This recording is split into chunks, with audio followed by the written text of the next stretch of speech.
Let's see. So 10, 9, 8, 7, 6, 5, 4, 3, 2, 1.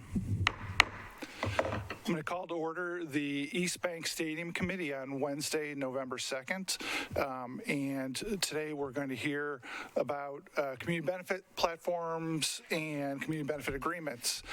Before we dive into that, though, just a reminder for council members and the viewing audience that, so we're not hearing that well in the back, I guess. I don't know, it's like all the mics are on, and sometimes the sound isn't up very high. Testing.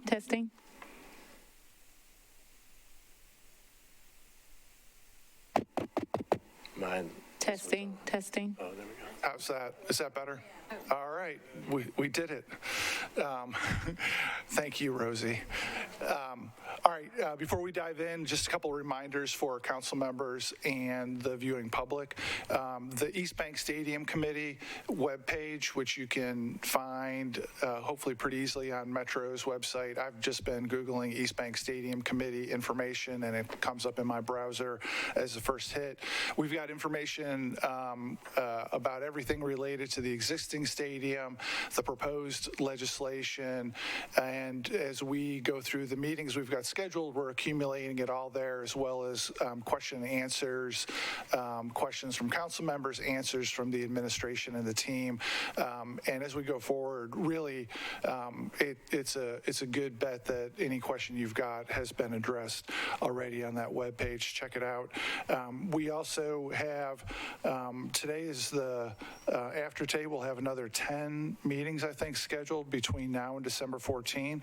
That same East Bank Stadium Committee webpage has got all the information about the meetings. Our next meeting after today will be next Monday, November 7, here in the chamber. That will be a presentation from Venue Solutions Group about their facilities assessment that we got yesterday. It's a long, dense report, and hopefully council members have a chance to read through that and be prepared for the meeting. And next week we'll have a second meeting on Wednesday, November 9th. That one will be here in the chamber at 5:30. It's a different start time. The ARP committee will be here before us. We'll be after that at 5:30.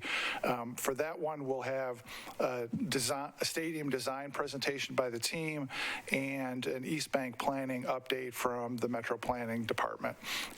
And you can find the rest of the meetings online on the committee webpage. So with that, we're going to move to a presentation by the Titans about their community benefits platform. And we've got three visitors today. We've got Burke Nihill, the president and CEO of the Titans. We've got Adolfo Birch, senior vice president of business affairs and chief legal officer for the team, and Jahari Matthews, program director for Tennessee Titans Foundation. And I'll hand it off, I think, to Ms. Matthews. Thank you, Bob. Sure.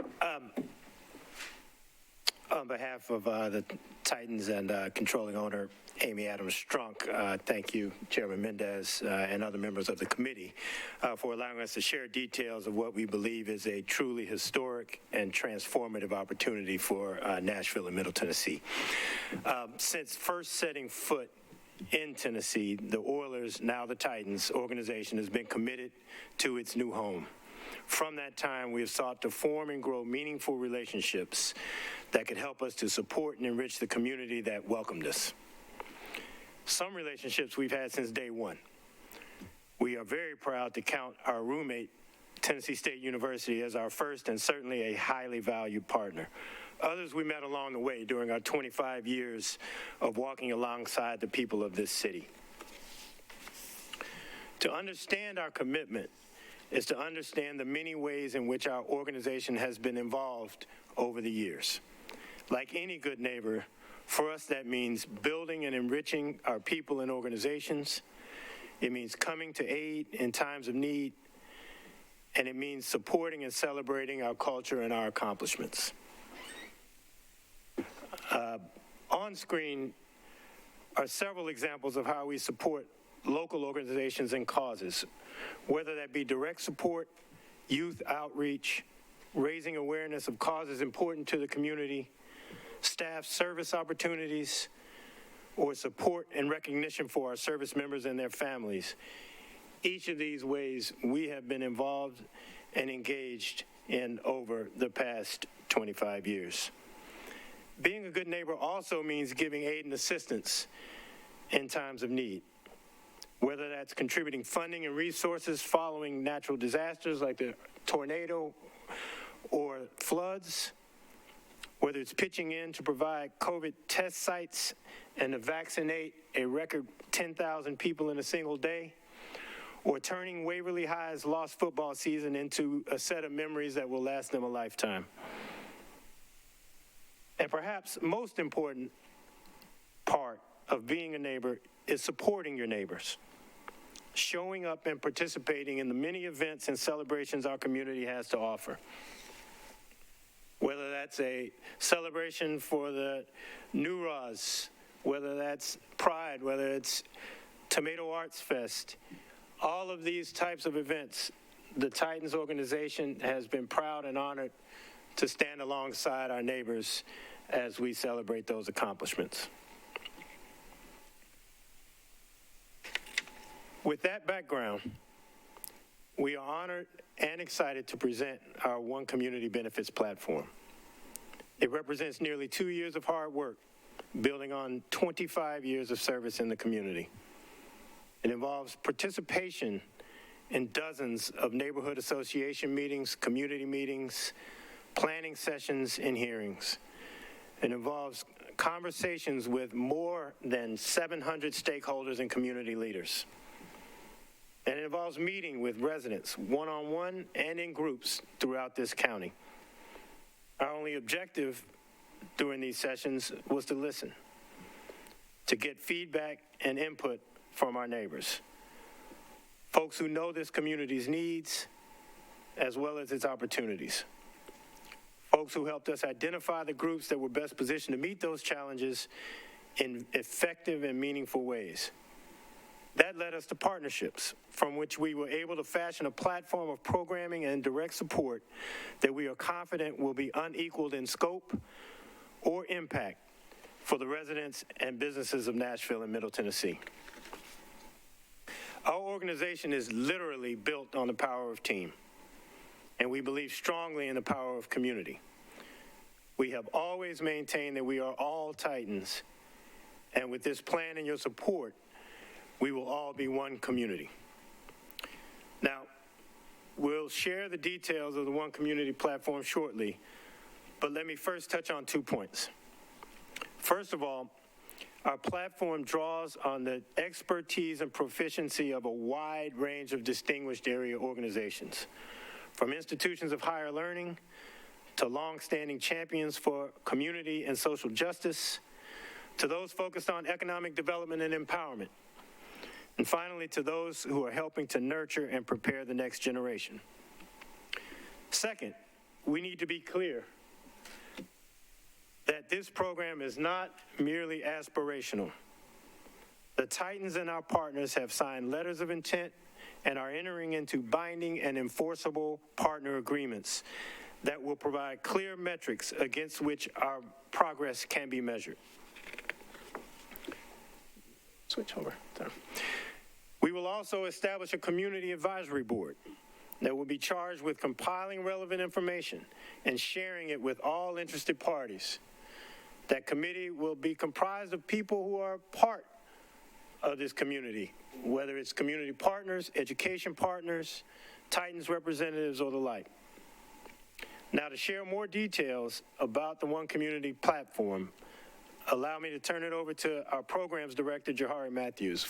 For those of you who do not know Jahari, she is a Nashville native with a tremendous background in community service and nonprofit leadership, and who will have the responsibility to oversee and manage all aspects of this program.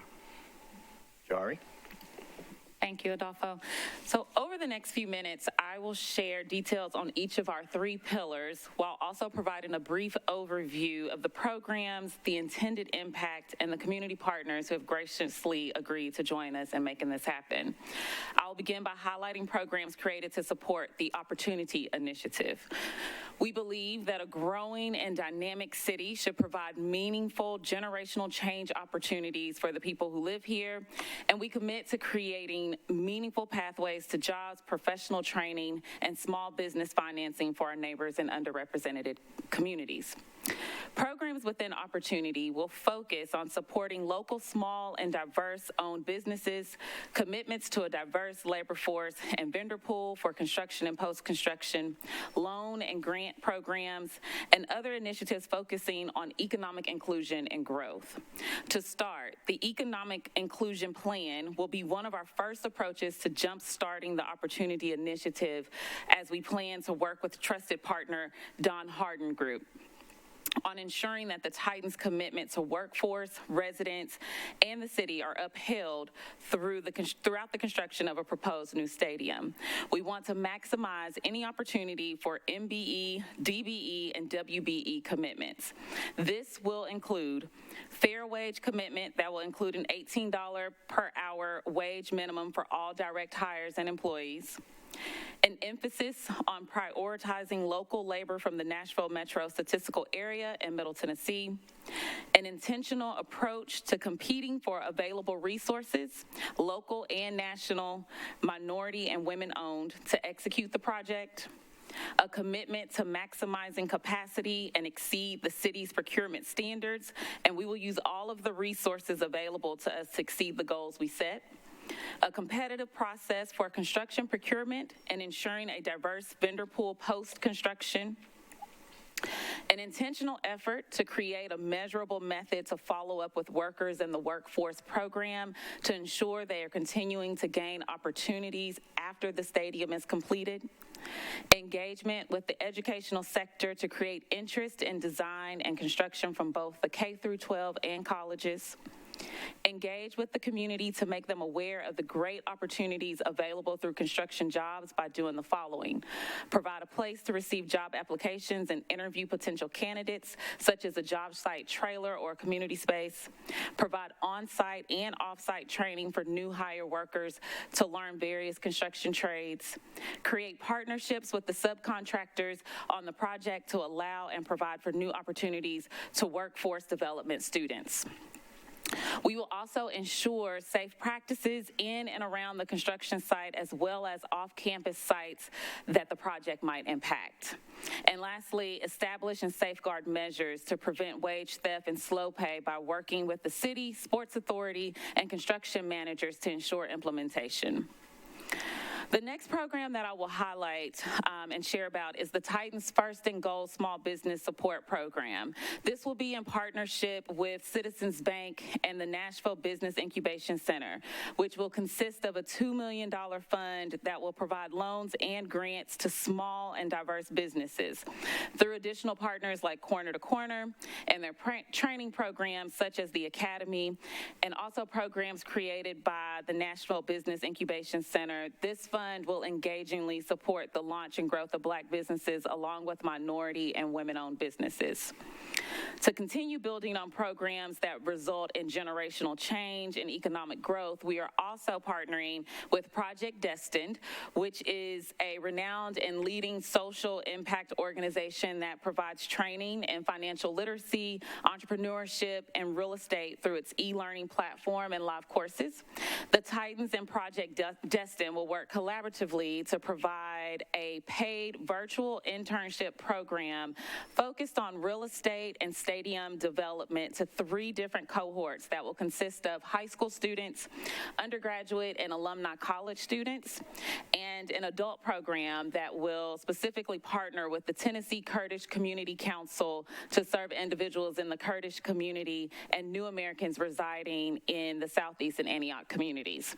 This program will directly coincide coincide with the construction of the proposed new stadium and will provide an opportunity for participants to emerge with new skills and an invaluable experience and networks that will prepare them to secure a strong first job or career transition to become stakeholders in their community.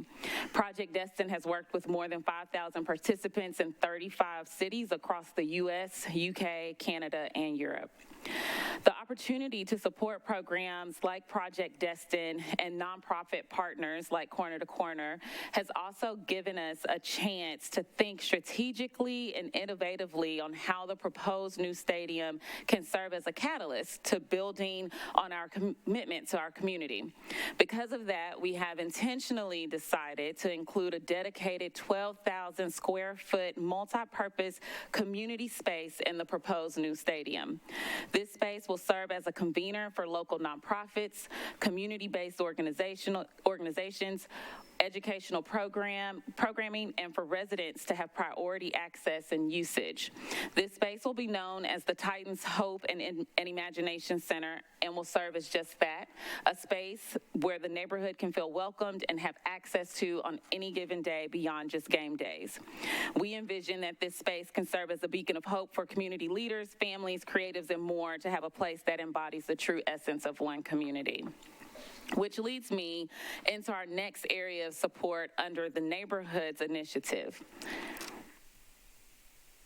We believe that healthy neighborhoods are foundational to building cities in which individuals and families are equipped to thrive, and we commit to supporting, amplifying, and advocating for historically marginalized neighborhoods in our community. The proposed new stadium campus does not include additional land that we would have direct ownership to develop. Through our agreement with the city, we have committed to releasing 66 acres to the city that will serve as the blueprint for the city's Imagine East Bank vision. Because of this, the Titans have decided to take a unique approach to responding to one of our city's most critical needs of housing security by proudly making the commitment of a $5 million investment to provide access to grants and loans through a program called the Home Field Advantage Catalyst Fund.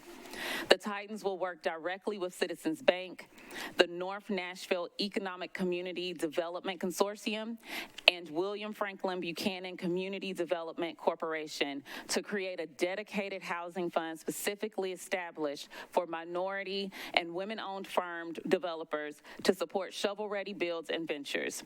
This program will involve the following: an equitable and fair screening process that will be created by William Franklin Buchanan Community Development and the North Nashville Economic Community Development Consortium, a loan and grant application to be created and managed by Citizens Bank, a governing committee that will be responsible for reviewing applications, providing feedback and accountability to the overall fund that will be comprised of community leaders, including a Titans representative, community member, legal advisor, and banking advisor. And then lastly, an ongoing initiative to provide awareness, promotion of programming, and networking opportunities for small businesses to remain informed and connected to the program while strengthening their network. Our reason for establishing this fund and program is a result of having informative conversations with community partners, where we learned that there's a disparity for minority developers that unfortunately raises awareness on the pressing issue for developments that have been historically gentrified or could simply not take place without a fund like this. To that point, our partnership with the Office of Metro Trustee to support and promote Keep Nashville Home is another example of our commitment to housing security. Keep Nashville Home is an annual awareness campaign dedicated to encouraging eligible seniors to apply for assistance programs and relief opportunities. Through this campaign and the use of our platform, we were able to send out over 500,000 targeted mailers in its launch in 2021. We will continue to work collaboratively with Trustee Erica Gilmore and her office, Urban League of Middle Tennessee, and the NAACP to expand this campaign to ensure that one of Nashville's most valuable residents have access and are informed on this program. At the beginning of the 2022 football season, we proudly launched the Neighborhood Business Spotlight initiative to highlight a group of businesses representing cultural mainstays. We started with the historic Jefferson Street by highlighting 8 businesses and plan to continue this initiative with the next business spotlight being on Nolensville Road. Highlighted businesses will receive a direct financial contribution, public recognition, and media and brand promotion through our social media platforms, which has a reach of nearly 4 million followers. In addition, we are aware and understand our responsibility to elevate our neighbors that we directly share a community with. Our office headquarters has been located in North Nashville in the Metro Center area for over 20 plus years. And it is important to us that we continue to identify ways to build on being a good neighbor to the other businesses, families, and organizations that reside there as well. The Luby Community Center has and continues to be an anchor institution in the North Nashville community, and as our neighbor, we are committed to continuing to directly invest in priorities shared by Metro Parks and Recreation and our neighbors through the following: volunteering services such as activating our All Staff Serve initiative to directly provide resources to enhance the amenities and physical space of the facility, capital investments that will begin with informative community conversations to learn more about the needs and opportunities associated with the surrounding community and facility, and the strategic effort to establish a Friends of Luby campaign. And lastly, programming to continue our engagement with the community and residents. To round out the neighborhood pillar, we recognize that access to and resources for mental health are oftentimes minimal and obsolete. Studies have shown that by providing an individual with the trauma-informed care that they need, that it has the potential to generationally change one's outlook on life and well-being. Therefore, we have partnered with the Cheat Code Foundation, which is an organization committed to providing access to effective mental health services to at-risk communities to end the stigma about seeking mental health support. Cheat Code Foundation works to collaborate with communities and like-minded organizations to bring the same cheat code programs used by world-class athletes to the most at-risk groups across the country. Through this program, we will work with Cheat Code Foundation to amplify the importance and need for mental health resources by providing the following: training to therapists, psychologists, and social work professionals to implement the program, training for 100 leaders and frontline workers in the Nashville community on the impacts of trauma and integrating trauma-informed care into their roles, direct sessions and mental health services for individuals residing in the following zip codes: 37218, 37208, 37209, 37216, and 37206. This program started as an initiative with our players and coaches, and we immediately saw the value and need for wanting to offer this to individuals in our community. Our final pillar is one that we are extremely passionate about, which is education. We believe that every student deserves an educational journey with the resources, experiences, and access necessary to create a meaningful path to vocational and life success. Therefore, we commit to partnering with our region's academic institutions to supplement and enhance their student offerings in powerful ways. I'll start with Metro Nashville Public Schools. They play a pivotal role in the lives of our youth as their first touch point to education. With this in mind, our commitment to MNPS includes the continuation of extensive programs, academic and enrichment initiatives, and the dedication to promoting health and wellness. After meeting and hearing extensively from Dr. Battle and members of her team, we were able to establish and reignite a partnership that will best serve the families, educators, and students of MNPS. This will be done through the expansion of our girls flag football to MNPS high schools that will introduce young female athletes to a sport that has traditionally excluded women athletes. The Titans will work collaboratively with MNPS to provide equipment, training, and resources for coaches and staff, training camp and skills sessions for athletes, and an opportunity to play games games on an NFL field. The Titans will also work with MNPS to strengthen its elementary athletic club offerings through consultation and implementation.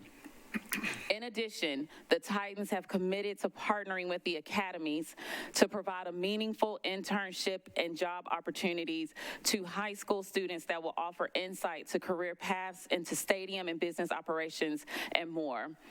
We will also use our platform to encourage our corporate affiliate partners to join in this effort of connecting students to career paths and support of the academies. Our commitment to MNPS is extensive and encompasses opportunities for the Titans to partner in a number of different capacities that reflect a true partnership. If I had time to go through the long list of ways that we are partnering with MNPS, we would be here all night long. Examples shared today are only the start to a long list of existing and new opportunities to continuing these efforts. 2 weeks ago, we made the purposeful and exciting decision to announce One Community at a press conference on the beautiful and historic campus of our very first community partner, Tennessee State University. Our valued relationship with President Dr. Glenda Glover, TSU's athletic department, and the students and staff are all very critical to the Titans story.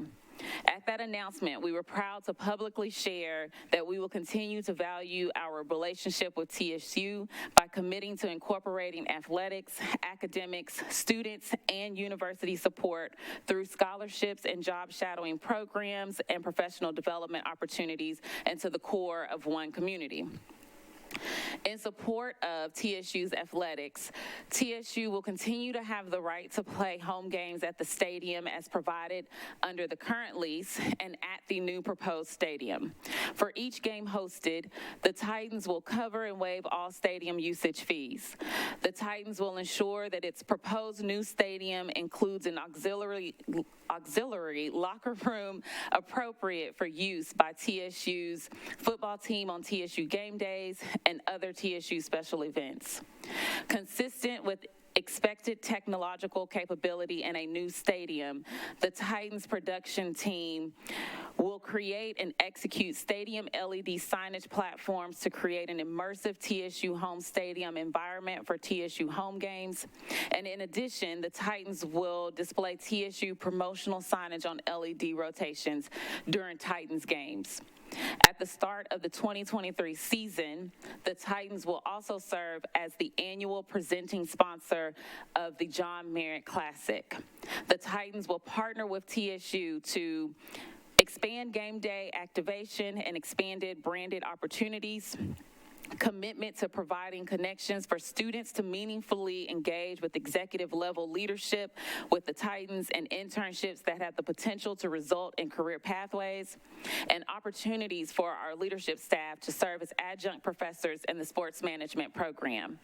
We are thrilled to continue serving and strengthening our vows to TSU and look forward to constantly working to make a concerted effort to be a trusted and true partner.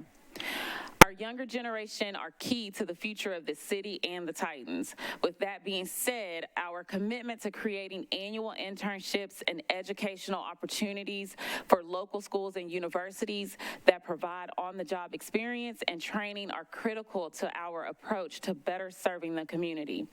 Internships like our recently launched NFL Diversity in Sports Medicine Pipeline Initiative with Meharry Medical College are transformational for students and the trajectory of their careers.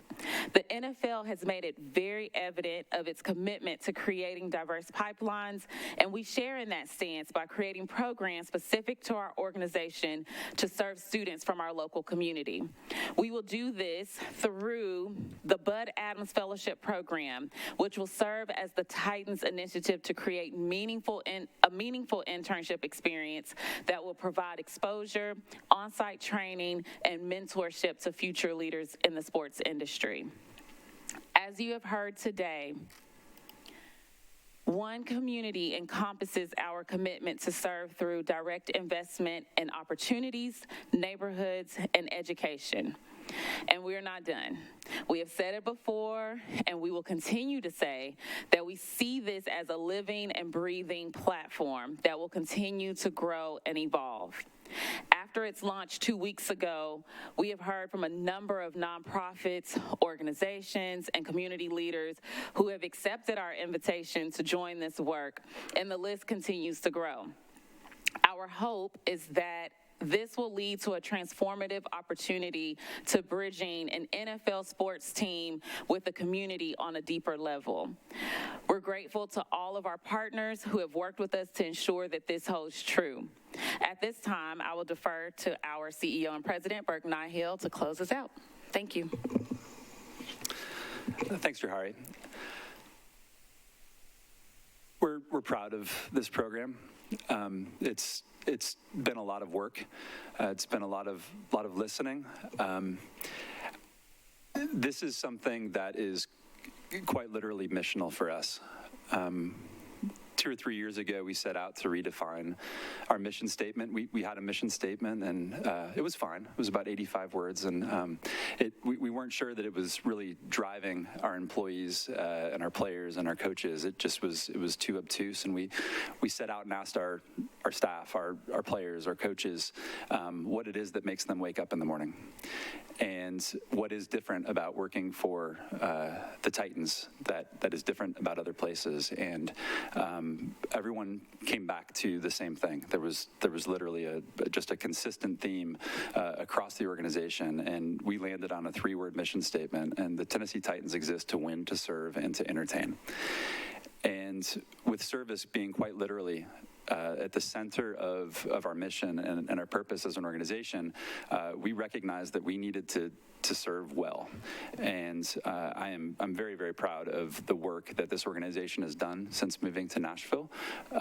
And great people have made a lot of personal and budgetary investments through our community service over that time. But we believed that there was another level that could be reached. And so we have undertaken this process, and the people that are sitting to my right are an indication of our seriousness about serving this community well.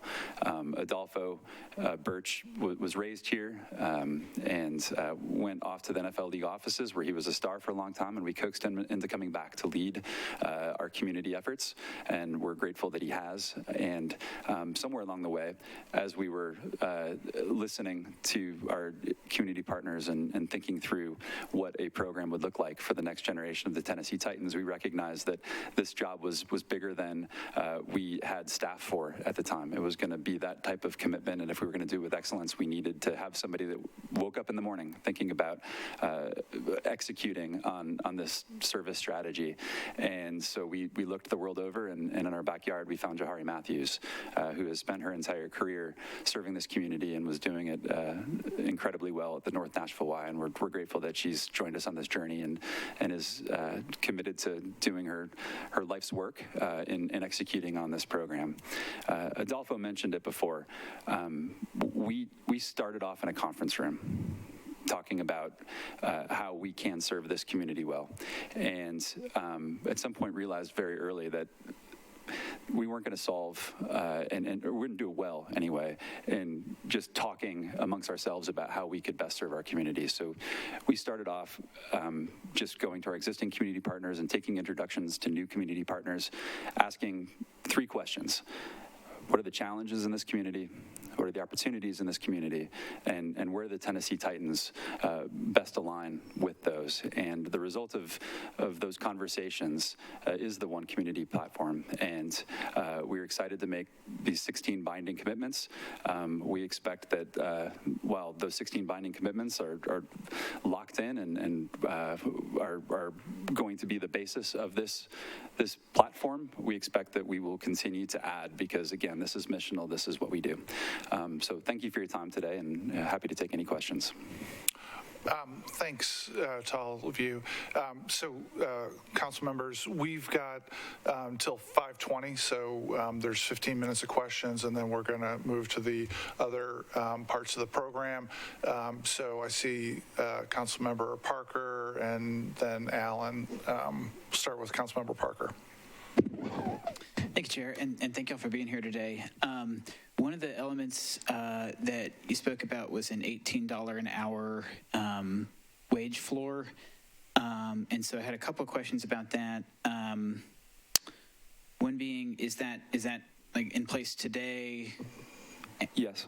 And does it extend to contract labor? So like if folks that come in to help with shows and whatnot, maybe not necessarily Titans games. I'm not sure if y'all are in charge of, have anything to say about what laborers come in from what company and on what terms. If we say, generally, I work in that industry a little bit, and so, $18 an hour W-2 is not the same as $18 an hour 1099, and just et cetera like that. So I don't know if you could speak a little bit more to like the contract side, or if this includes the contract side, or if y'all have anything to do with who hires the show people who break down the shows and build up the sets and whatnot.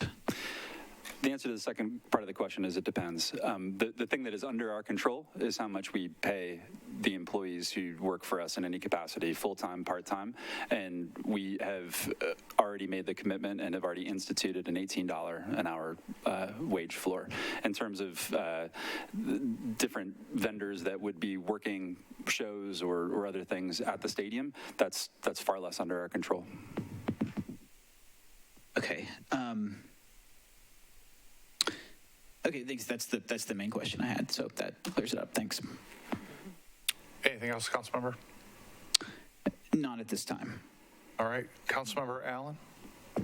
Thank y'all so much for being here, and I think it's just an indication of how far we've come from the last deal we made, that we're talking about community benefits instead of begging y'all to come and paying you lots of money. So thank you for getting us to this point.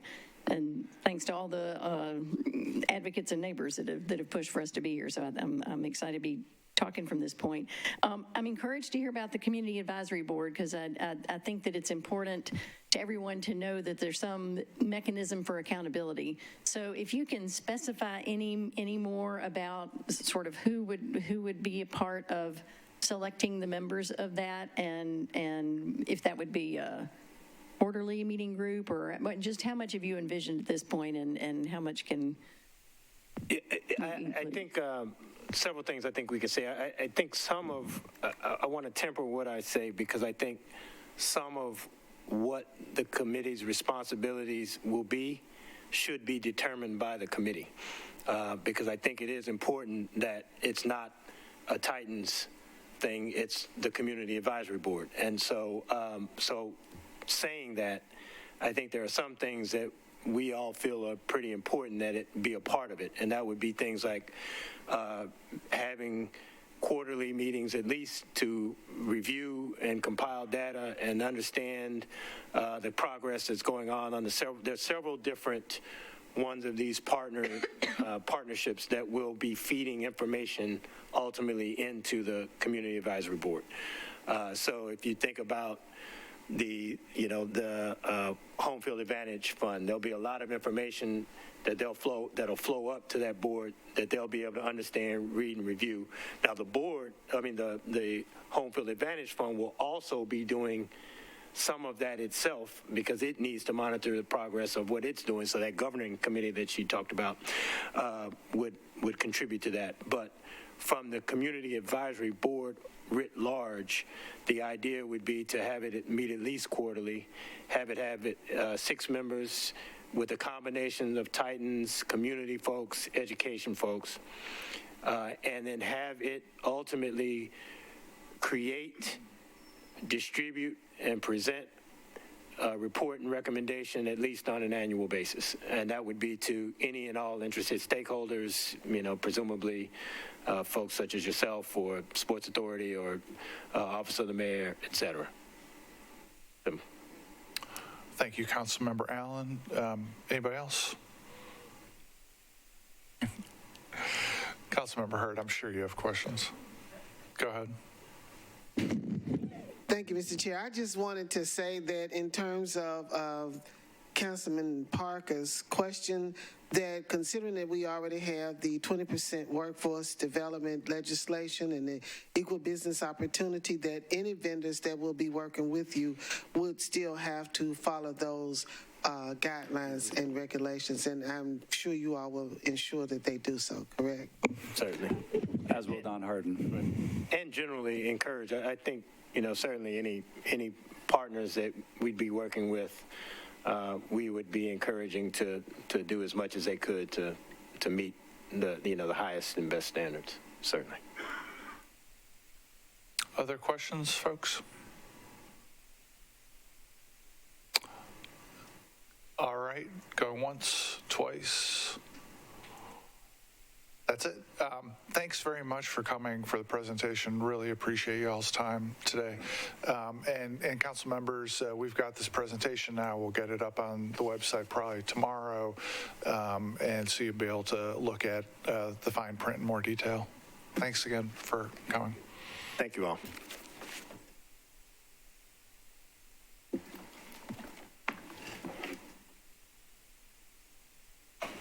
Do you have anything?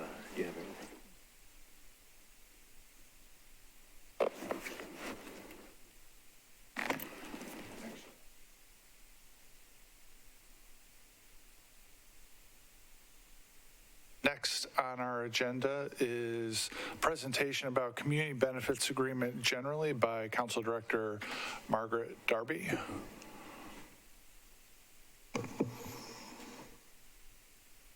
Good afternoon. Can y'all hear me well? Gosh, y'all, every time I feel like I'm about to, yeah. Exactly. Well, good afternoon. My name is Margaret Darby, Council Director, and the chair asked me to give a brief overview of community benefits agreements, which I will, from henceforth, shorten to CBAs. And since, we are all with the government, and this overview will be from a government perspective, which, as you might not be surprised, is very limited since we do not get involved in CBAs.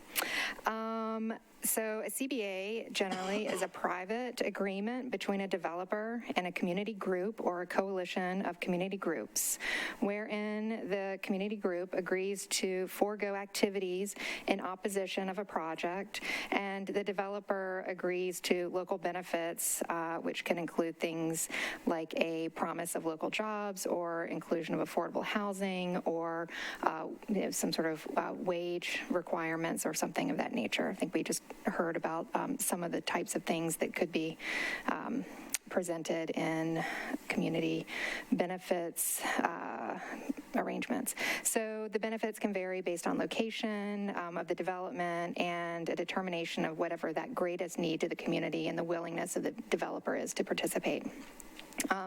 Oftentimes they are tied to land developments, but that's not necessarily the case. There are other types of community benefits agreements, but primarily I think the ones that we hear about are tied to land developments. So in some jurisdictions, local governments get involved with a CBA. They can do things like sign as a witness to the agreement. They can incorporate terms of the agreements into their own agreements with developers or into typically into their own agreements with developers. CBAs started about a little over 20 years ago out in California. And I think we might hear a little bit more about this later, but there was a Staples Center deal out there that was a pretty large community benefits agreement in the Los Angeles area.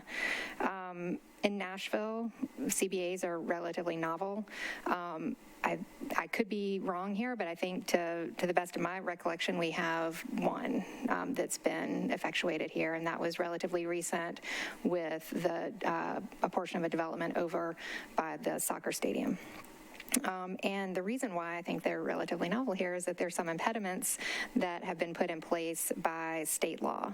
So in Tennessee, local governments typically should not be directly involved with CBAs, and there are a couple of reasons for this. Local governments are prohibited by state law from doing a lot of the things that are desirable in a CBA. So we, as a local government, we cannot enact legislation. We can't regulate or condition zoning to require below market housing rents or sales for private residential or commercial property. So we can't require private developers to include affordable housing in their projects, and we can't require them to set rents at rates that are lower than the market value. One of the other things that we are prohibited by state law from doing, there are a couple here, we cannot require certain anti-discrimination policies of private entities. We can't require certain leave policies of private entities. We cannot require certain health insurance benefits be provided to employees of private entities, and we cannot require that certain questions cannot be asked of potential hires during a hiring process. So we can't regulate these things or require them in our contracts with private entities or private employers. We can't do them in a way that deviates from what the state law requires. So if the state law doesn't have a certain anti-discrimination element that the local government would like, then we are prohibited from requiring that as well. Let's see, another one is union membership. We can't require that employers or those private entities that we contract with hire union members or have have union agreements in place. We just can't require that. We also, I feel like I'm going through a whole list of GANs because there are a lot. Let's see, we also cannot require that private contractors hire their employees within a certain income range, and we can't require local contractors to only hire within our county or only within the state of Tennessee. And most of these things, I'm going to put a little caveat on there. Most of these things, if state law requires that we do something, we can do that. Or if federal law requires that we have to do something, then we would have to do that. And that kind of gets to wage requirements. So we can't require as a condition of doing business in the county, or we also cannot require by contract with Metro that any private company pay an hourly wage that's in excess of minimum hourly wages required by federal law. And I think right now that's $7.25 per hour. If it is related to a construction job, then those rates, we could require prevailing rates, but at the rate that the state provides for with their highway construction jobs, and all that information is publicly available. Those range from like 17-ish up to 25-ish, I believe. So that's one of the reasons why why CBAs are difficult for local governments in Tennessee to get involved with, because there's so many specific state law elements that we are not that we're prohibited from engaging in. One of the other reasons is that local governments are also prohibited from making exactions on private landowners through the zoning process. So we can't do that unless there's an essential relationship between the condition that's applied to the property and the impact of the development. And there's a Supreme Court case, the Nolan case, that discusses that, that provides for that rule. And then we also also would, the second prong of this test would be that the condition that we would require has to be proportional to the impact of the proposed development. So and that's the Dolan case. So in Tennessee, those Supreme Court decisions of Nolan and Dolan have recently been codified, and they, prohibit us from requiring the dedication of real property as a condition to allowing development. They would prohibit us from requiring the developer to pay certain funds to the public entities for the development unless those conditions that were placed upon the property, the dedication of the property or the payment of funding were reasonably related to the impact of the property. So looking at the Nolan case, and I think this is kind of an interesting one, out in California, a lot of this stuff happens out in California, generates from there. There is a coastal commission that had to approve some property that was being developed on the beach front, and the property owner wanted to expand the size of their structure. And so the Coastal Commission would only approve that new construction if the owner gave an easement so that the public could cross over their property and get from a park to a public beach. And the Supreme Court found that, went through all the different levels of appeal, got to the Supreme Court, and they found that that condition was unlawful because it wasn't essentially related to the proposed use of the property. They wanted to expand their house on the property, and that had nothing to do with the ability to use the park or to use the public beach. And so they found that that wasn't reasonably related to the proposed development. In the Dolan case, they went a step further and said that even if the condition that you place on the property is related to the proposed use, that condition has to be only up to kind of the amount, it has to be proportionally related to the actual impact. So that one involved a floodplain, and they wanted to, the local government wanted to require an easement across that floodplain, which happened to be on the private property, but they couldn't really state the reasons why it needed to be a public access, exaction or condition or use of that property, and why it couldn't just be a private kind of set aside for the property. So in that case, they found that the proportionality of the dedication of the floodplain to the public use was not reasonably related to the impact of the development.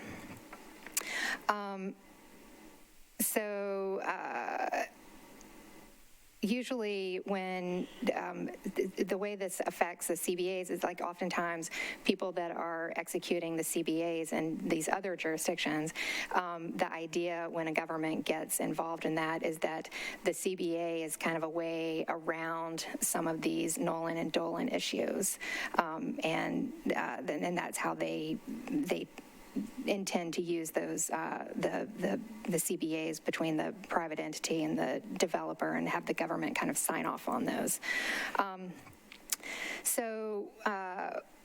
I think where all of this takes us with the impediments for local governments from entering into or being part of CBAs is that the council really ought not take, and I think I've said this before to the body, that the council should not take legislative action on a matter it would otherwise be prohibited under state law from requiring.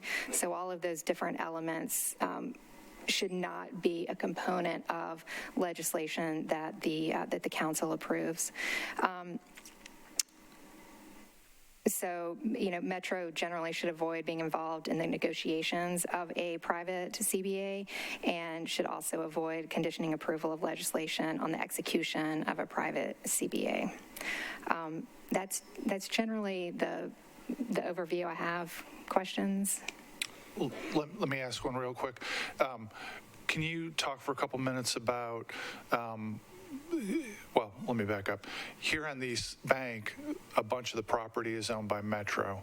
And can you talk about how the CBAs interact or the various prohibitions interact where Metro owns the property?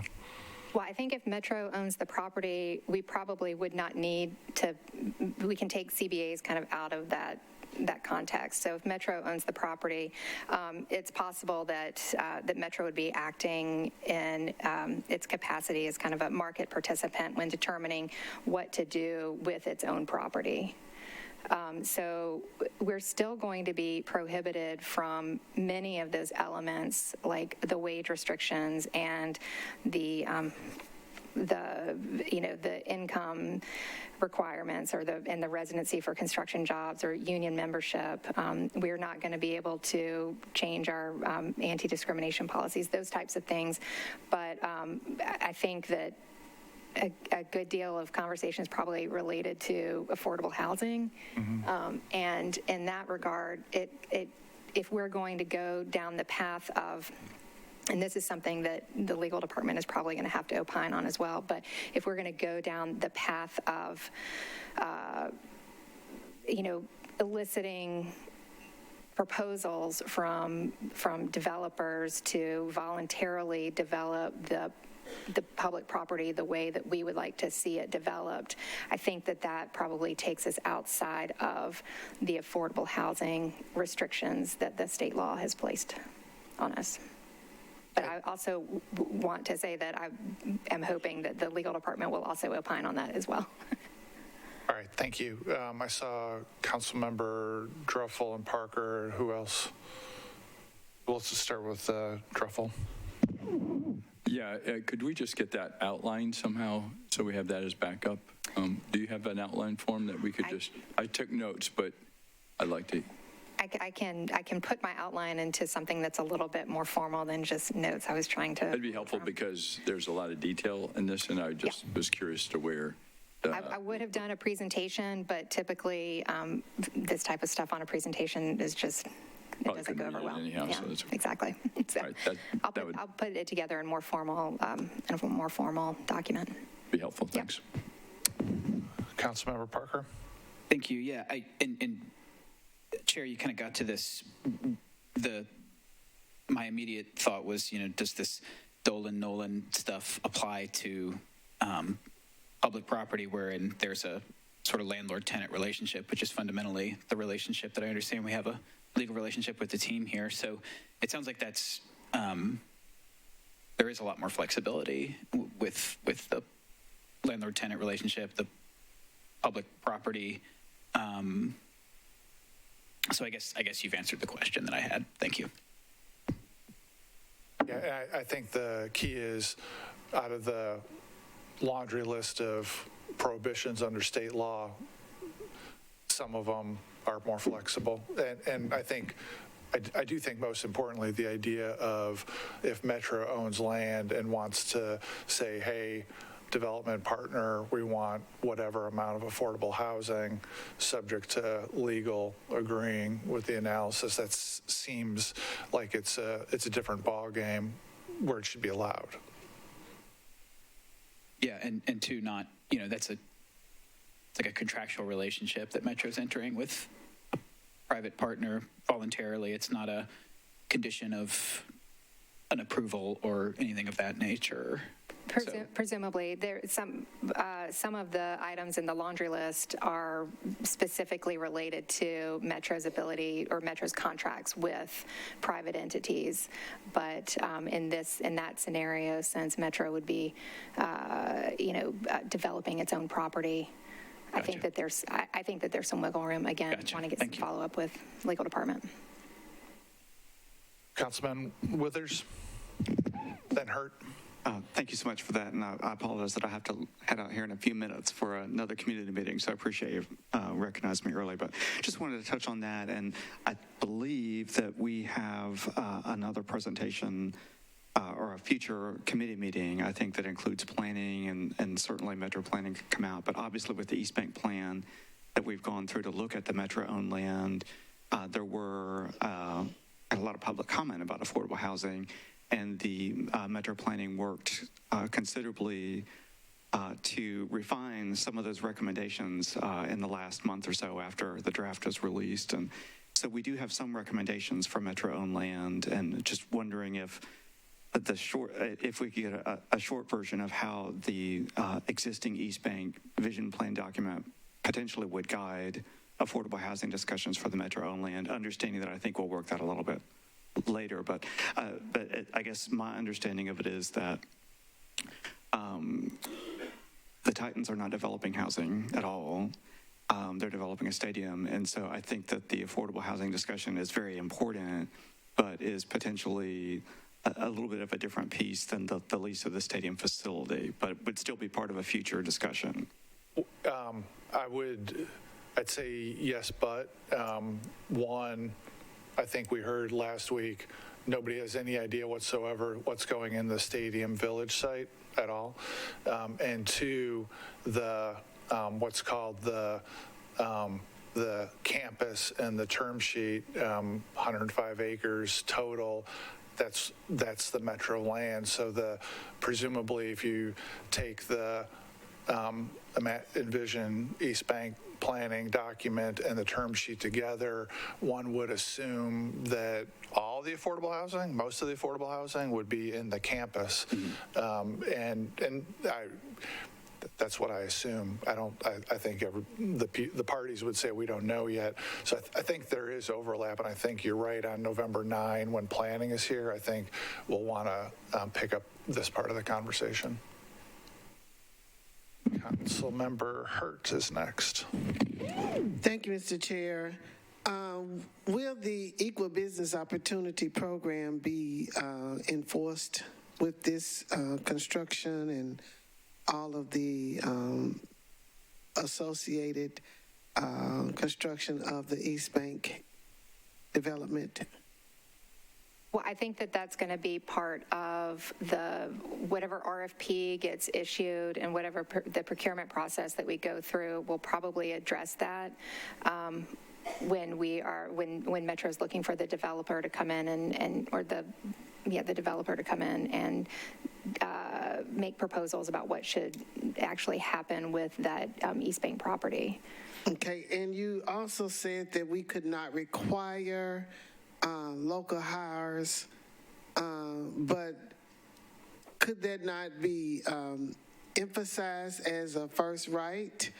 I do know that the ECD office used to monitor the local hires and local developers first before, and state, region, it would follow a normal hierarchy of those who are local, state, regional.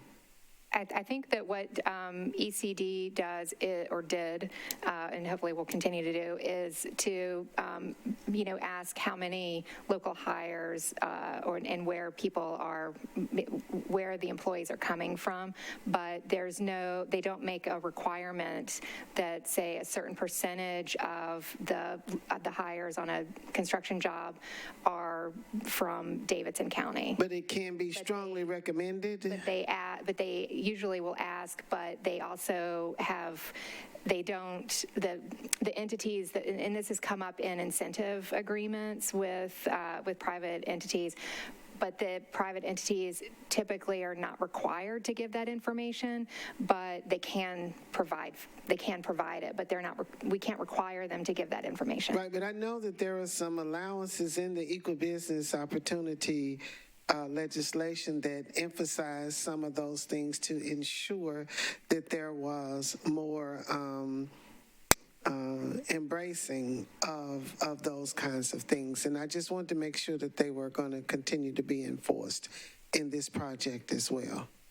And with the minority and women-owned businesses, I believe our office will monitor, and usually we have goals for private entities to try to reach. But again, those are not, they're not mandated and required, but they are goals, and they do report on this. Okay. Thank you. All right, everybody. used up the time for this segment. Thank you, Director Darby.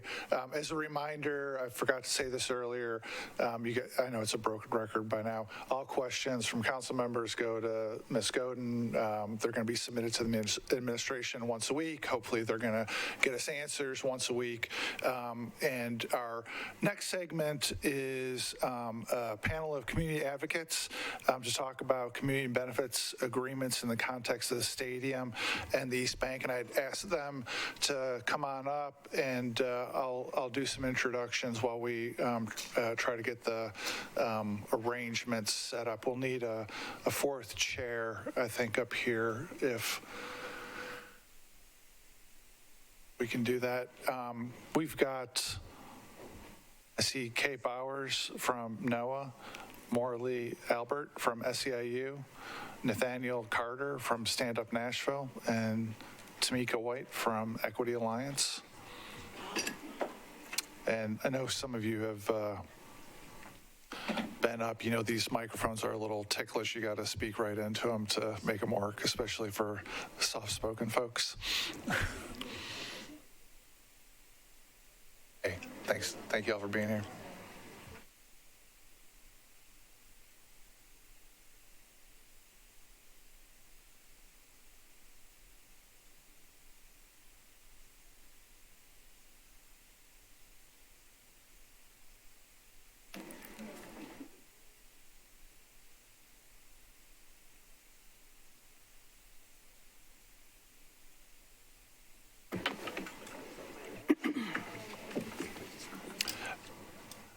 Thank you all for being here. Whenever you get situated, I know we shuffled you in the middle of the meeting. I appreciate your flexibility on that. Whenever you're ready, go ahead.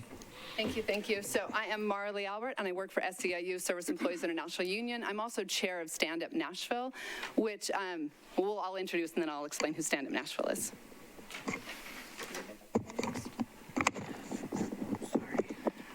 Good evening, Metro Council Committee. I can't remember which committee it is, but Tamika White, Director of Programs and Special Projects with the Equity Alliance.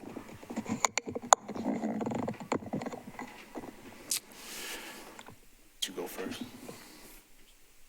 Kay, both those mics are on. Oh, both of them work? Go ahead, Kay. Thank you, Bob. And I'm Kay Bowers, and I'm with NOAA's Affordable Housing Task Force. I am Nathaniel Carter. I'm the Director of Workforce and Employment for Stand Up Nashville. So Stand Up Nashville came together several years ago when we continued to see all the building that was happening in the city and really wanted to make sure that development was happening with Nashville and not to Nashville. So collectively, our organizations represent tens of thousands of people that live here in Davidson County.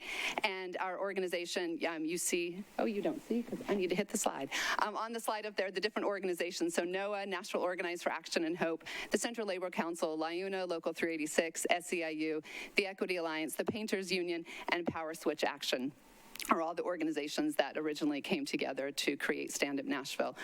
We are really proud of the work that we've been done. You hear that there's not a lot of community benefit agreements around the country, and there certainly are not a lot in the state of Tennessee.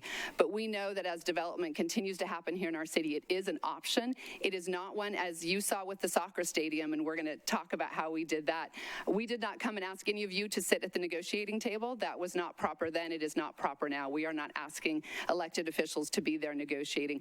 We are asking, though, that you lead with your morals, which is how it got you here to represent your constituents, and what is best for the city of Nashville. That's really what we want to see as we go forward with this.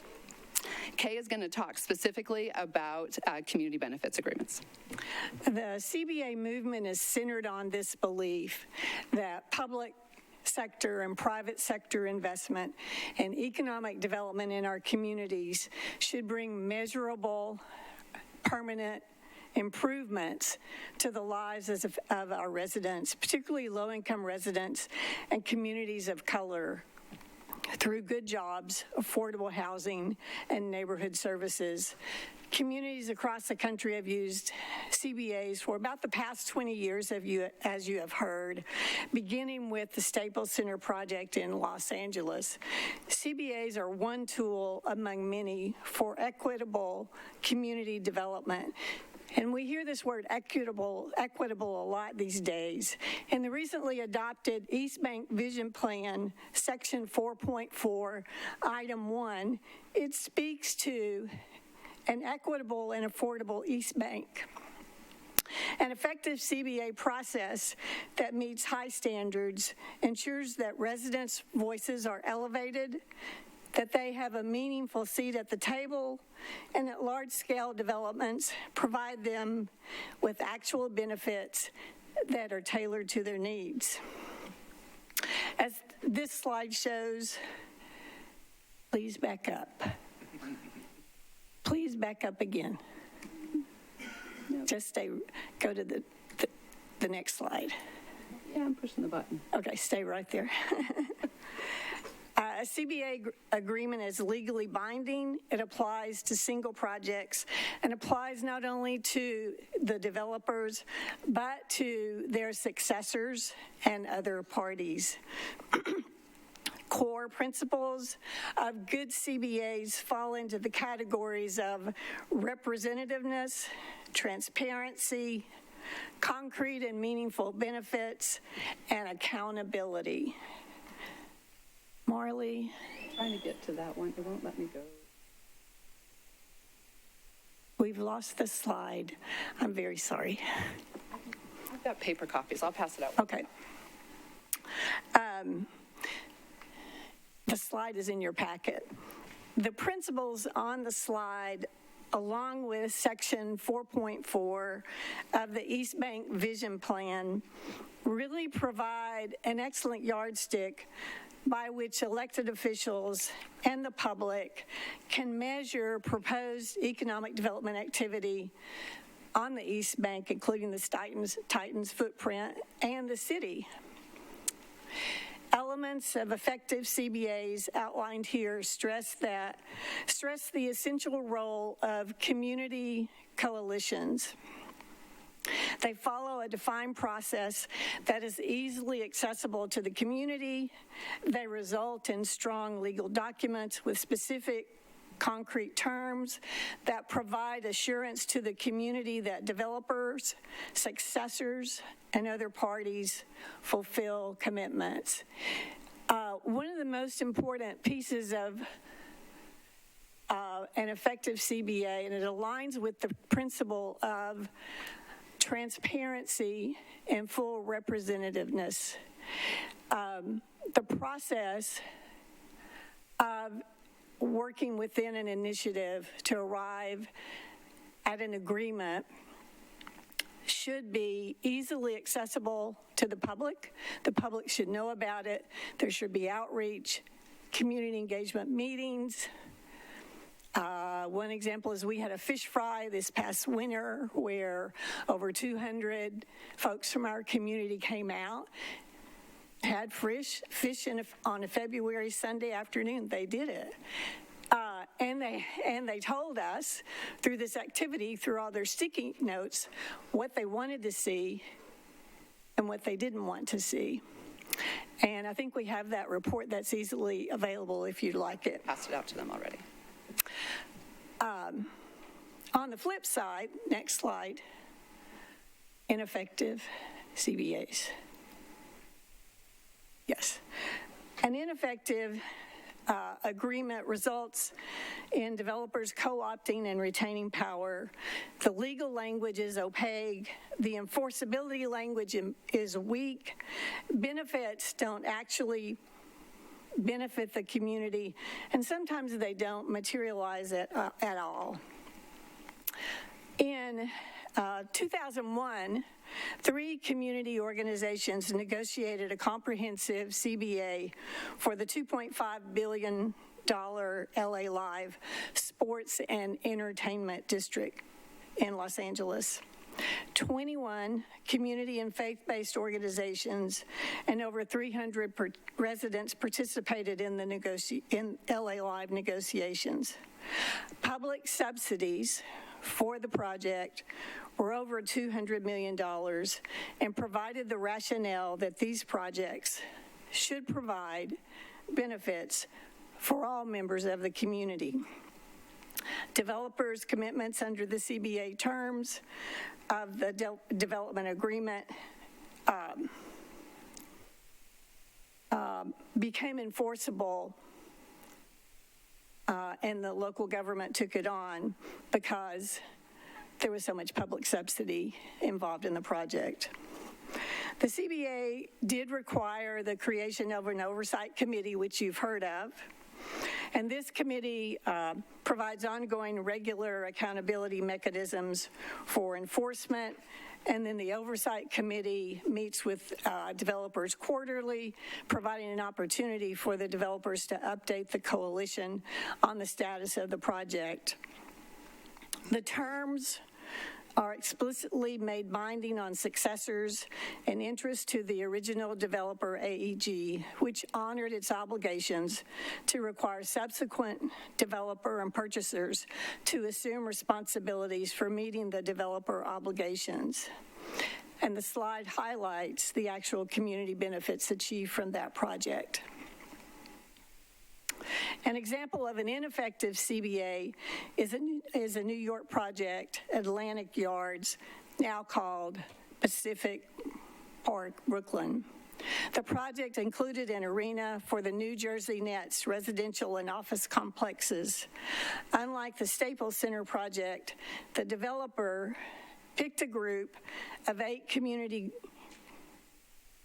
groups to meet with and left out many other community groups. As a result, there was tremendous pushback from the community. The CBA provisions contain vague and aspirational language with no clear benchmarks for ensuring enforcement. On one of the few provisions that was clear, the agreement required the developer to fund the appointment of an independent compliance monitor to oversee the implementation of the agreement and investigate any complaints about its implementation.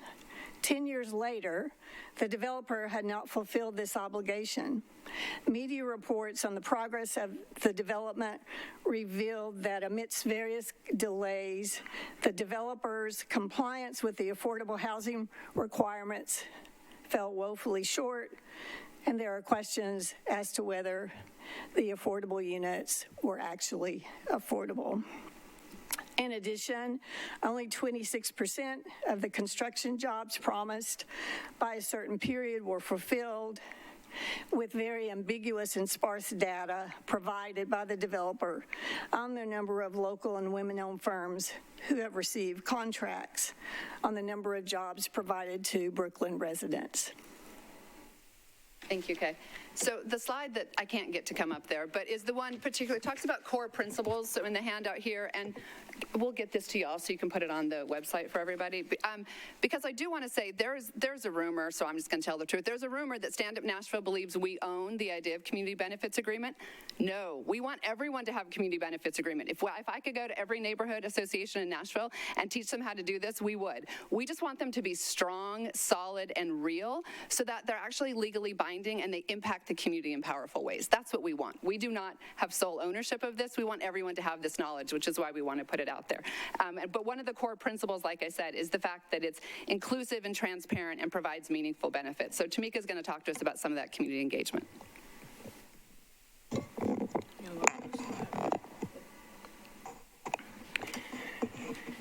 Here is Nashville CBA history that includes both transparency and community engagement.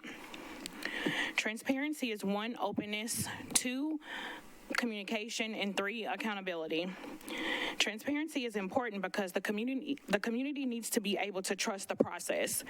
How can we expect to trust the process if we don't know what's going on with CBAs or agreements or platforms that people are shoving at us?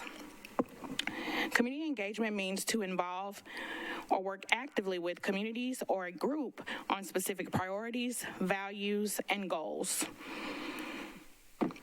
As you see here on this slide, phase 1 was spade work, which was including research, educating the community, working with elected officials, changing the public narrative and raising the expectations. Then we moved on to phase 2, which was the negotiations, which developed the priorities for the community that they told us that they wanted for their communities, mobilized different bases, engaged decision makers, and also worked on social media to let people know that, hey, this is what's going on. Phase 3 was the implementation part of this process. As you can see from the winter, spring of 2017 and the fall, we worked with educating the community, organizing. The stadium plan was released. We had public hearings, and Sun also champions the Do Better bill, all in that year. So with that, we spent an entire year engaging the community. And it was very clear that the community wanted affordable housing, good jobs, affordable daycare, small business opportunities. When you are truly involved in the community and you actually take the time to listen, you will find out what their true needs are. And the community will let you know what community benefits really mean to them.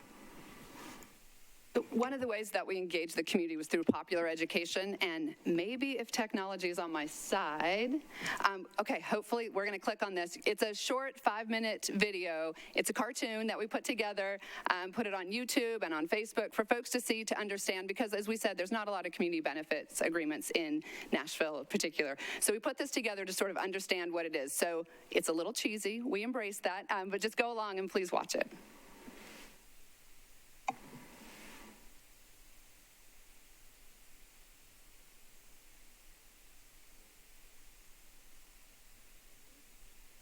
There you go. Get some technology. That's it. Yeah, now we need sound. It's not on this. It's not on the large screens. Pull this up onto the other screen if I can minimize your PowerPoint. Quick.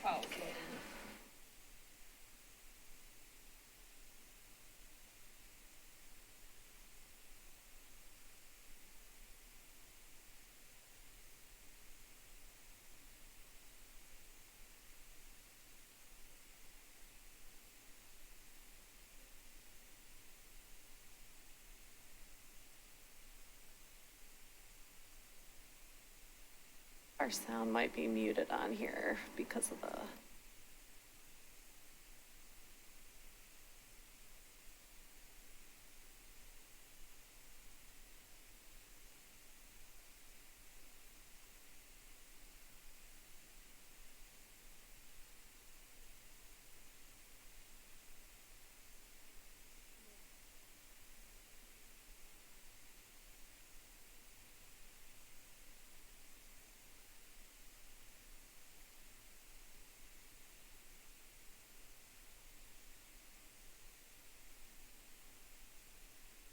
Some changes are good for everyone, but others aren't.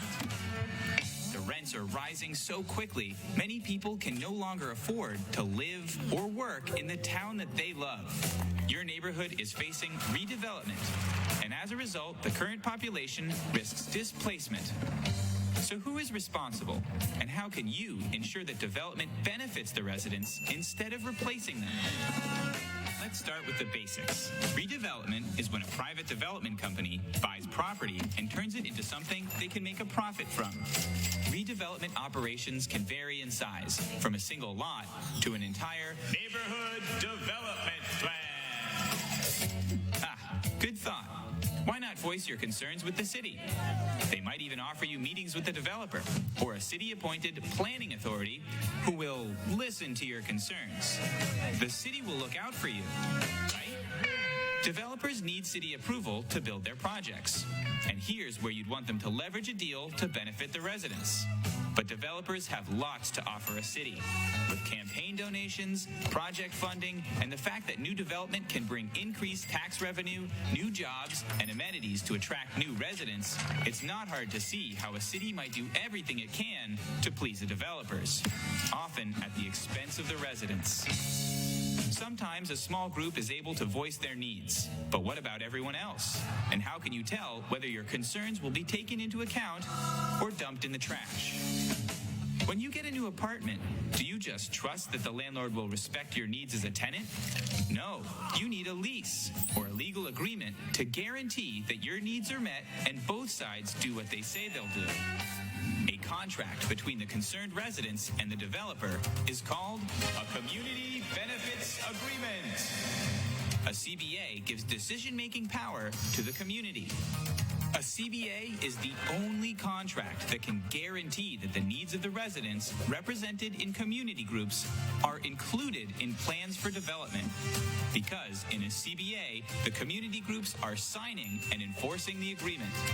Developers might not want to sign the CBA because it can restrict their profits or because they're already working out a deal with the city. But development should benefit you, the people who live and work here now. And you deserve to have the power and influence over development. Your power grows with increased participation, with larger, more organized, and more diligent coalitions, with more active members, and through protests, petitions, and participation in public elections, the residents can demand the proper attention and leverage needed to get a CBA. An unhappy public can be a huge threat to both the city and developers. In contrast, addressing the needs of the residents with a CBA will ensure developers benefit from a happy community in support of the development to their city. Here in Nashville, we're seeing developers changing our city rapidly. We know all this development doesn't benefit everyone.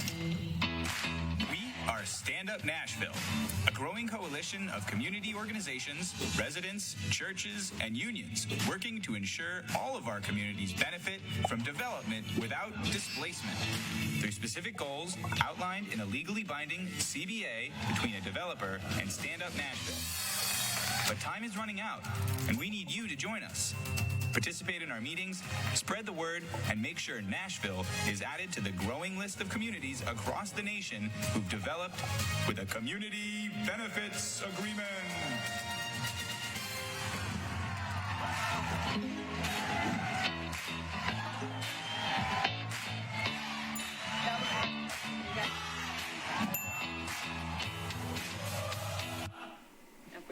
So thank you for the cartoon. But so we were able to show this at community meetings I need to yell, Mike, loudly. Well, so you won't be on that without the microphone. I will be on that.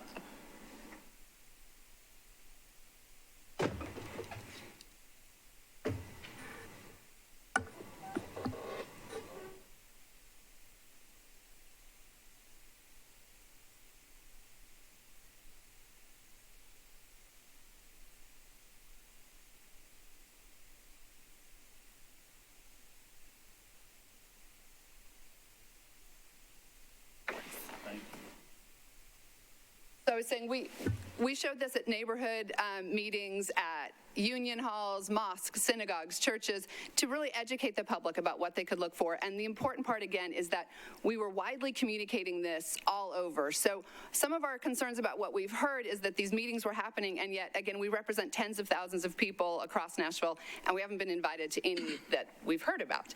So where are these meetings happening? Are they publicly noticed? And are we really sharing them widely, particularly in the communities most impacted? And are we educating those folks that this is a possibility to have a legally binding agreement with a private entity, with a private developer? Again, it wasn't Metro, it's a private company working with us as a private entity. Some of the things that we won, we're going to talk specifically about, because first source hiring is really important.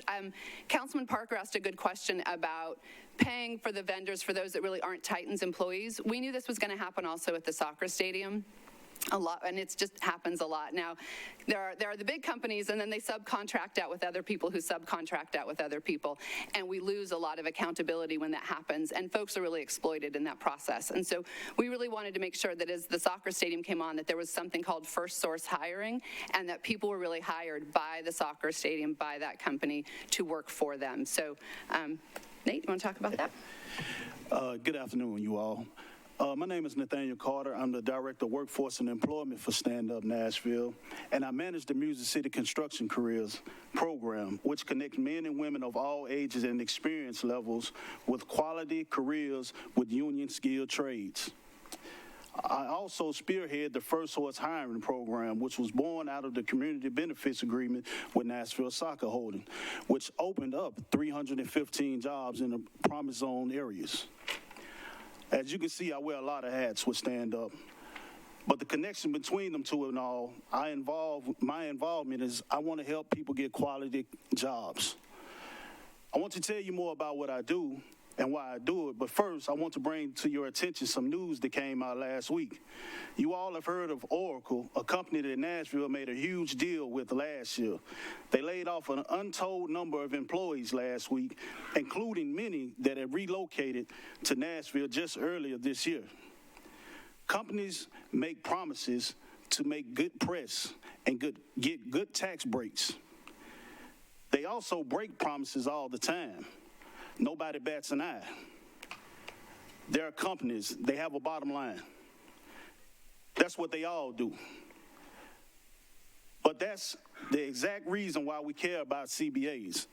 CBAs hold private companies accountable for the promises that they make to their communities. Imagine being one of those employees that uprooted your whole family for a big opportunity a few months ago, and imagine how that feels. And those people at least had a quality job. Let's talk about the quality work for a minute. Now, I've been across this city meeting with people in need of quality work. People who don't have access to these big company tech jobs. I've canvassed in low-income neighborhoods where I've met with mothers, fathers, working 2 and 3 minimum jobs just to fend for their kids. And we know half of the city in Nashville is low income. I've talked with high school students in the Metro Public Schools, kids with ambition and work ethics.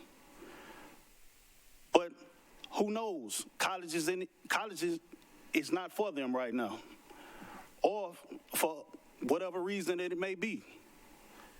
So they need to find a decent career, but they don't know where to start. And for my own personal mission, one of the reasons why I came to Stand Up Nashville is to help people that was being discriminated against with that scarlet letter F, felony. They paid their debt to society, but they are still left out of a truly being able to rehabilitate themselves. Because employers won't hire them and even consider them on their applications. I've met with these folks, mostly men. They want to work.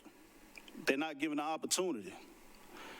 That's why I'm proud of the Music City Construction Careers Program, because it creates pathways out of poverty for people who have fallen into these categories and more. So far, we have graduated 80 people in this program with the backing of union skilled trades, taking people in some cases out of the 30% AMI. Some of you all might not know what the AMI is, but that's the area medium income, and putting them into 100% AMI. They now have the tools to make it. I've also helped so many people get into union skilled trades and help them get to that situation. It's also why I'm proud of the jobs that we created with the CBA with Nashville Soccer Holdings. I'm going to leave you all with a story that's dear to me. A young gentleman that I know personally got hired, named Ladarius Collins, got hired with Nashville Soccer. He was working 2 and 3 jobs, minimum wage jobs, warehouse jobs, just trying to get by and scrape by. And he couldn't find no end.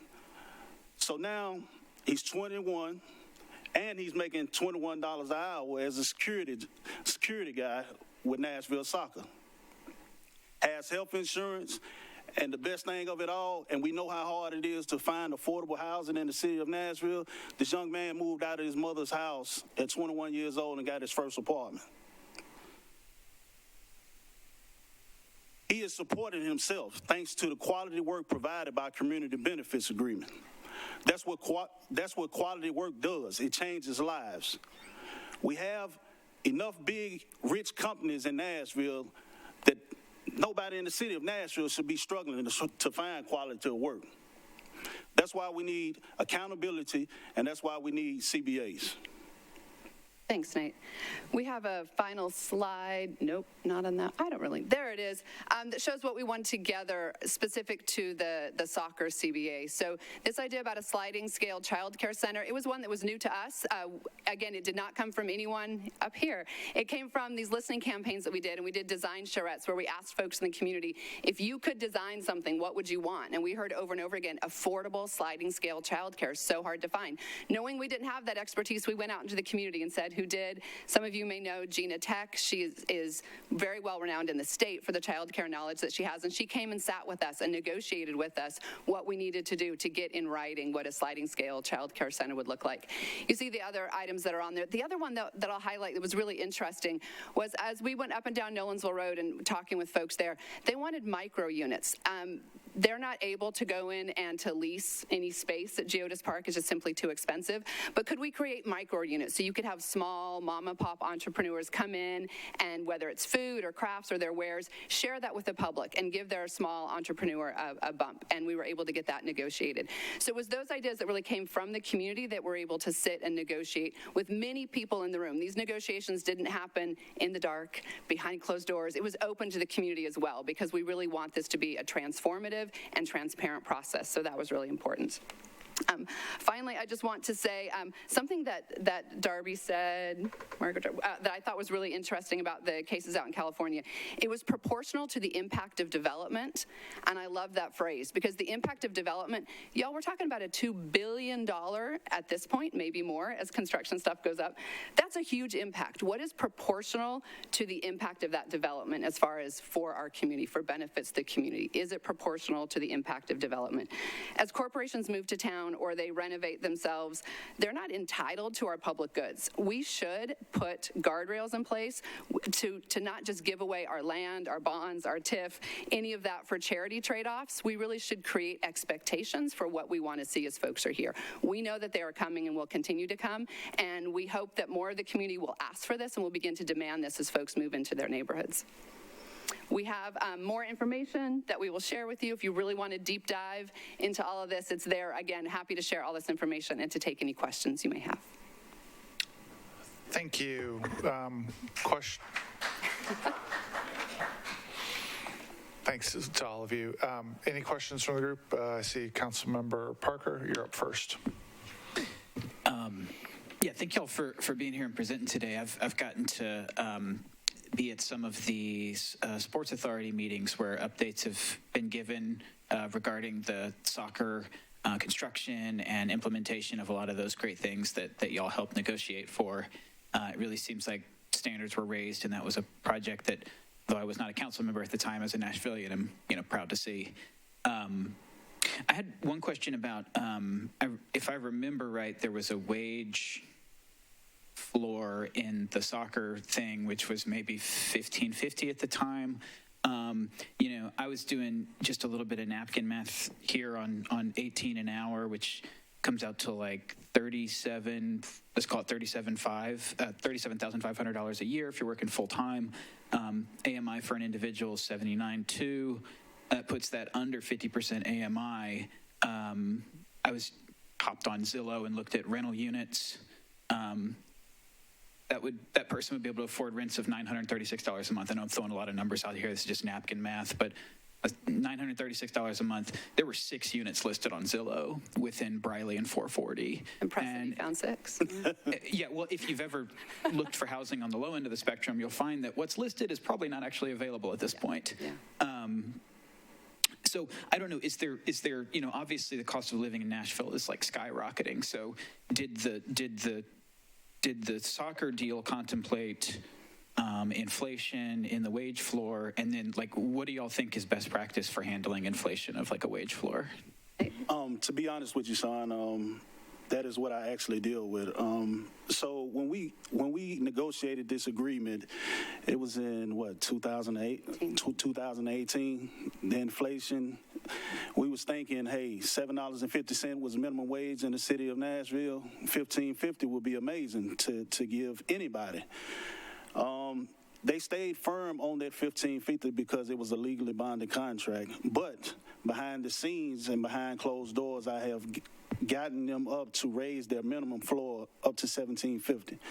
So I talk to them all the time. So my ideal goal is I want to get that platform up to at least $20 to $25 an hour because I know what it takes to live in Nashville, Tennessee.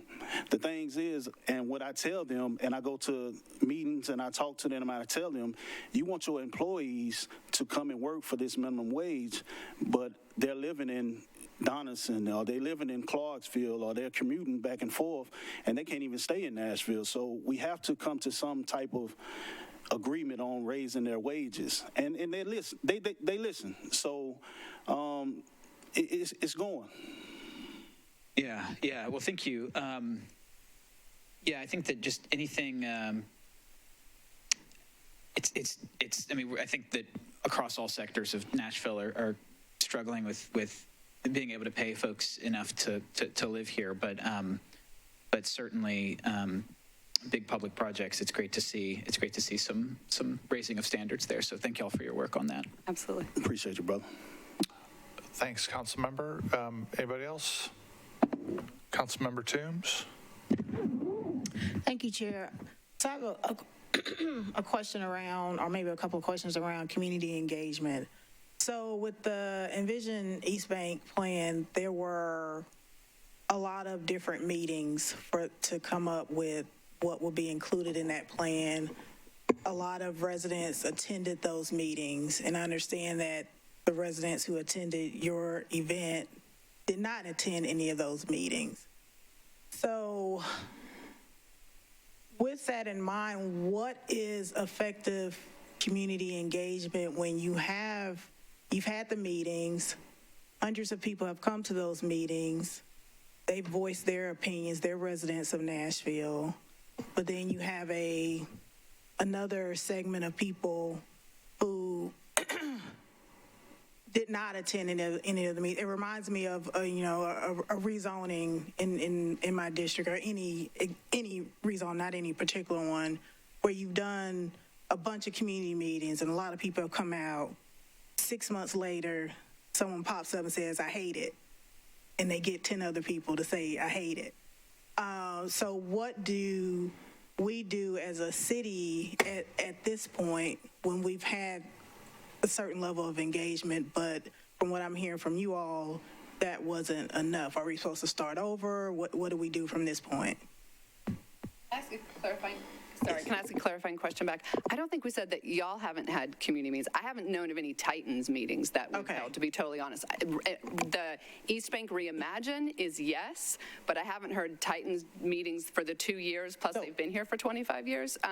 So I don't know of those open. So even with the Reimagine East Bank, yes, I thought those were well publicized. So even with the Titans one, they have created partnerships with at least 16 different organizations, community organizations that also represent certain residents.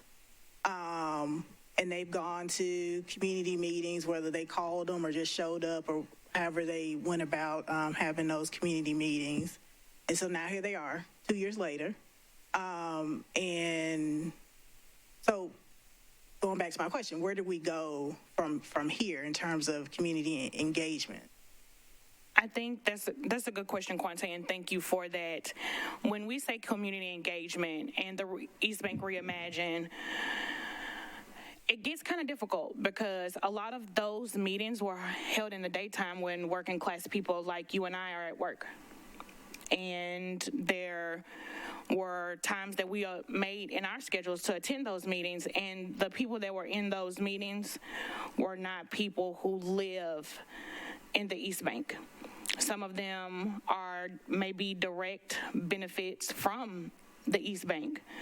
It was only Tamika there because this is the work that I do, and I wanted to see who else was coming, if I was going to see my neighbor, or maybe you, or John from down the street, but there were no regular people from the community in those meetings when we attended. So what we could do is have meetings like a council person does and have them after hours at 6 o'clock so working class people can come to them and voice their opinions. I think it's difficult when you want to have community engagement, name it that, and then charge $75 for a ticket for someone to get in to see what this beautiful PowerPoint is you're about to present to people. It was held at 7:30 in the morning. We getting our kids ready for school at 7:30 in the morning, right? So I think the meetings are not convenient for people who are directly impacted by this project. And we have to go back to the drawing board. And I think that that's not a bad thing. And it definitely does not have to be rushed.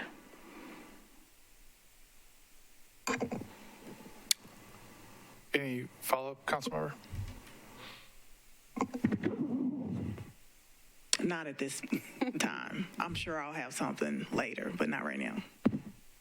Thank you. Councilmember Druffel? By the way, Nathaniel, great job. I love the graduates.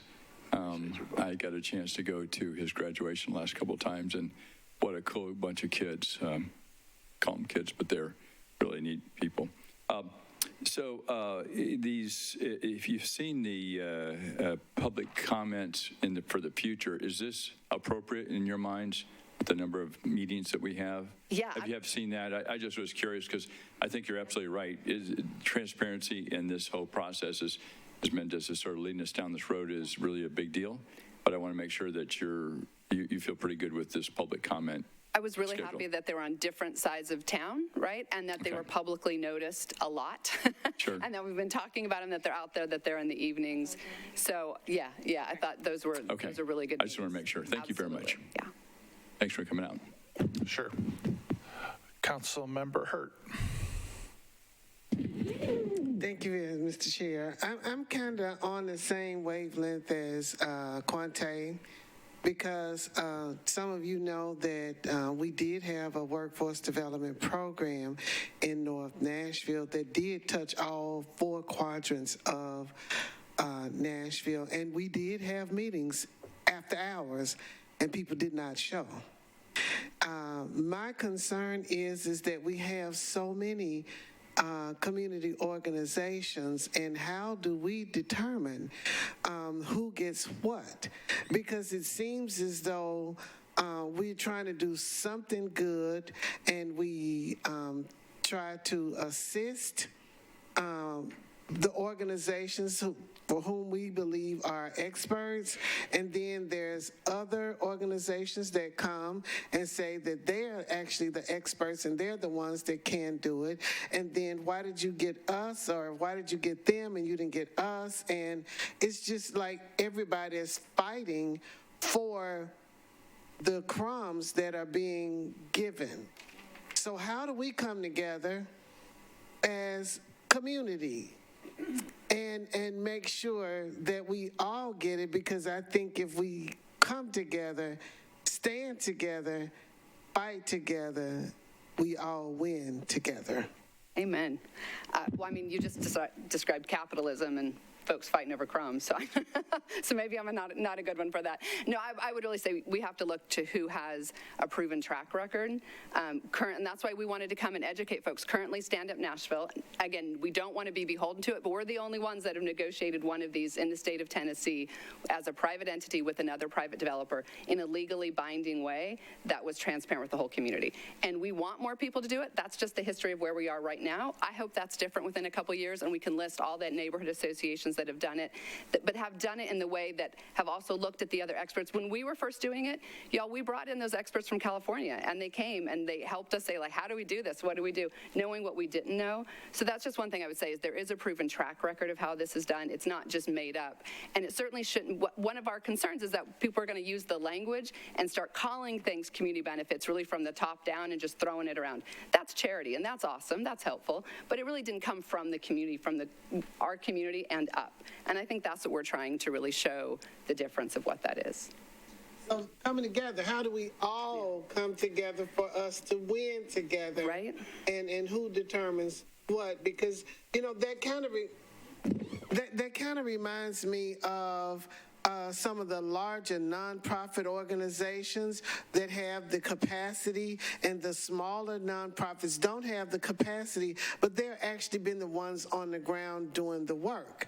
But if you've got the money, you've got the resources, then you can do more.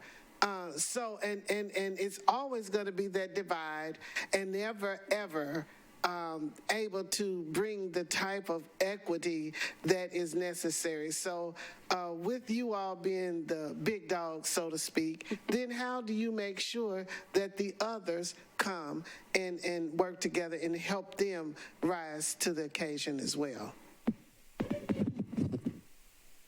Yeah.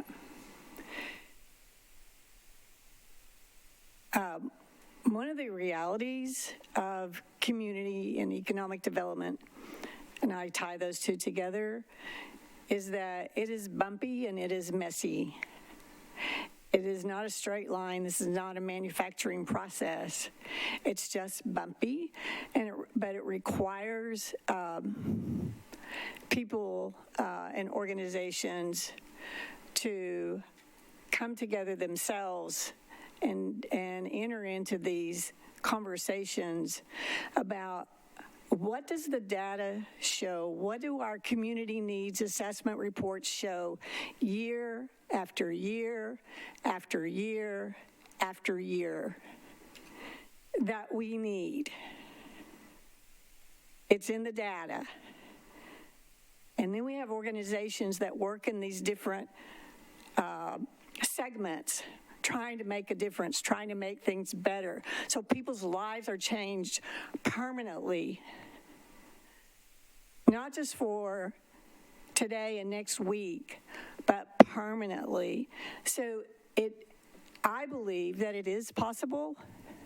I also believe that it does require people coming together in a spirit of collegiality and trust and good faith that we can make this happen. And this is our community. And then we can go to whatever entity that's a part of our community or wants to be a part of our community or wants to continue to be a part of our community. And we can say together, this is what we need, here's how we think we can get there. I'm not saying it's easy. I am saying it's important and it's doable.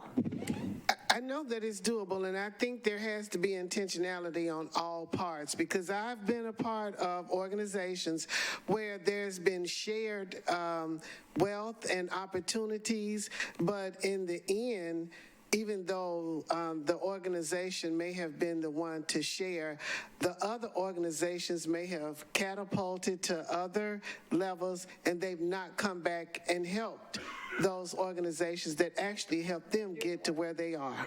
Yeah. So I'm just saying that it goes both ways, and I just want to know how we make that happen. We'll leave that as a rhetorical question for today. Anybody else have questions? We're right about the allotted time right now.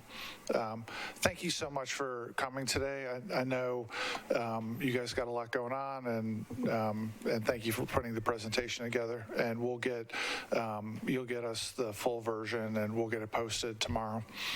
Thank you very much. Thank you so much. Thank you all. Thank you.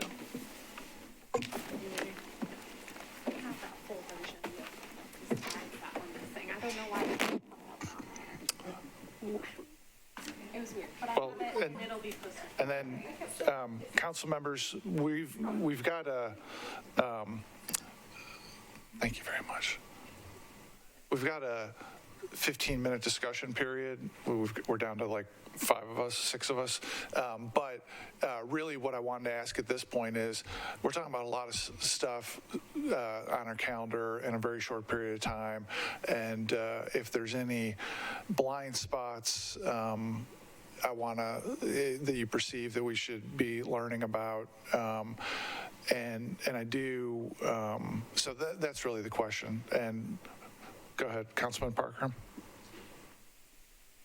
Thank you, Chair. I mean, think the biggest two questions for me at this point in the process are, what are Metro's obligations under the existing lease, and then what is the cost of constructing a new stadium and maintaining it for the life of that lease. I think those are the two really big data points that we need to be able to approach this proposal and weigh the merit to this proposal. And we still don't have those. And I think at every meeting that we have here, I'm going to make a point of highlighting the fact that we still don't have that information, which I think is pretty fundamental to any consideration that this body can take. All right. If you haven't done it already, if you could submit those two questions formally with your preferred wording. And I will. And then feel free to bring them up at every meeting, but let's get it formally submitted to the council office. Will do. Anything else from anybody? Go ahead. Is the November 9th thing, is that locked in? Should we talk about that, or is that still being scheduled? The pre-meeting meeting on November 9th, the 4:30 version? Oh, I don't know. Yeah, I'm not sure what you're talking about. Okay, never mind. Okay, so not ready to talk about. Fine. All right. I know there's only a few of us here, but would you guys mind giving a hand to the folks from all our speakers today?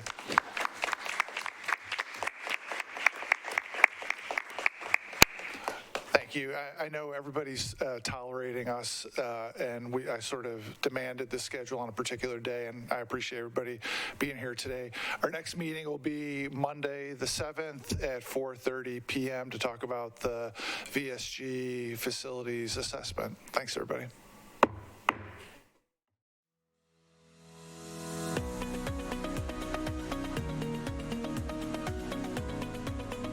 This has been a service of the Metro Nashville Network. If you would like to see this presentation again, or for more information on this and other programs, visit nashville.gov.